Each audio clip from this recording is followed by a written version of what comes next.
TBC, what's the deal? So I'm on BoxingScene.com right now. I'll leave this article in the description box. Dillian Whyte goes on and says, Martin was crap, terrible, sold his belt to Joshua. Alright, I'm going to read a few of his comments and I'm going to go ahead and chop it up with you guys about my opinion about what he had to say. Okay, he goes on to say, Martin was terrible. I couldn't believe how terrible he was. He knew he was coming here to give his belt away, so he just went to the highest bidder. Fair play to him though, he got paid for losing his belt. It's rubbish that Joshua punching harder. Martin is just crap. Martin never had the desire and the will to win. I had the desire and the will to win even though I was injured in the second round. Martin never had it. If I sit here and go off my pride and ambition, I say I fight Joshua again, and as soon as possible. I need to be realistic though. I'm coming off a big shoulder surgery. My surgeon was amazed I got in the ring and fought. It was quite bad. I want to have a couple fights to test my shoulder out, and then I want to go straight back into the big fights. If the rematch is available in December, I'll definitely have it. I want the rematch with him, and this time I'll be healthy. I was about 45% last time. Okay, as far as him, I'm seeing a lot of fans say that he's very bitter and he already got his ass kicked, and why would he want a rematch? Well, one thing I will say is this, and I'll keep saying this, and you guys can try to deflect it or say, oh, it was the heat of the battle, and fighters say anything after a fight. Okay, cool. But I heard Joshua out of his own mouth say that he wanted a Dillian Whyte rematch. Now, this was right after the fight in December. So obviously he's the IBF title holder now, so he probably has bigger plans. And that probably was something he said in the heat of the moment after a fight. But I did hear him entertain it. So Dillian Whyte can always use that. Well, he can always say, well, hey, man, remember you said you wanted to rematch me. He can always use that because it's documented. It's on record. You know what I mean? It's footage. It's on YouTube. So he can always use that for him. No, regardless of what some of you fans think, he can always use that for his sake as far as getting a rematch, all right? Because Josh was the one that came out and said he wanted a rematch. Now, with all that said, as far as his opinion about Martin, it's his opinion. If he think Martin came to sell his belt, I think Martin did come to win. He came in shape. He was 5 pounds less than his previous fight.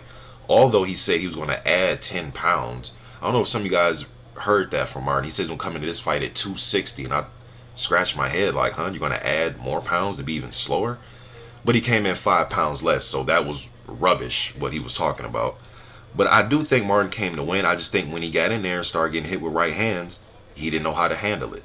So if you want to question and say his heart wasn't there as far as getting hit and then just going out on your shield aggressively, that type of thing, you could say that. But I expect Martin to be who he is. He's a big counter puncher that likes to counter. And I thought he needed to get out of that, especially after that second knockdown. I thought he could have got up and just, if you're going to get laid out, man, get laid out at least trying to hit Joshua back. You know what I mean? But he didn't do that, man. He chose to try to beat the count and milk the clock and play around with the count. So I do think that Anthony Joshua's toughest fight in the ring is still Dillian Whyte. Dillian Whyte put up a way tougher effort than Charles Martin.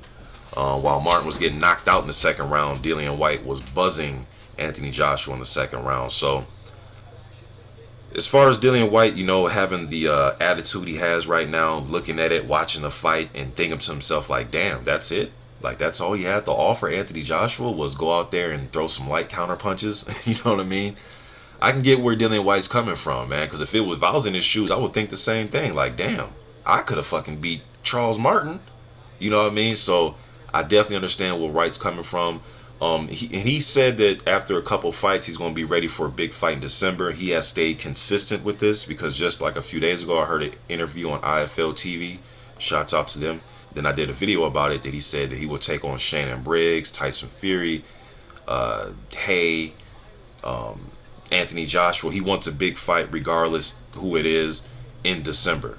So he was talking about that he'll fight Shannon Briggs. He's willing to fight anybody come December, but he does want a few fights to get him tuned for a bigger fight. I'm not going to say fight a bum, but just somebody that's probably a tough journeyman level guy that's going to give him some rounds, push him, make him dig deep to some degree and try to pull out the fight. So he wants a few of these. I think he was saying June or July he'll be back. So June, July, then probably get back in there September, October, then be back in there in December. Now that's everything has to go right, you know. So because we don't want him to get another injury or re-injure his shoulder or get a cut to sit him out. But hopefully everything goes right for Dillian Whyte as a heavyweight fan myself, and I want to see him back in there in December because I think he's a tough son of a bitch, man. I really do. So just getting this out there. Dillian Whyte giving his opinion on Charles Martin. YTBC. I'm out.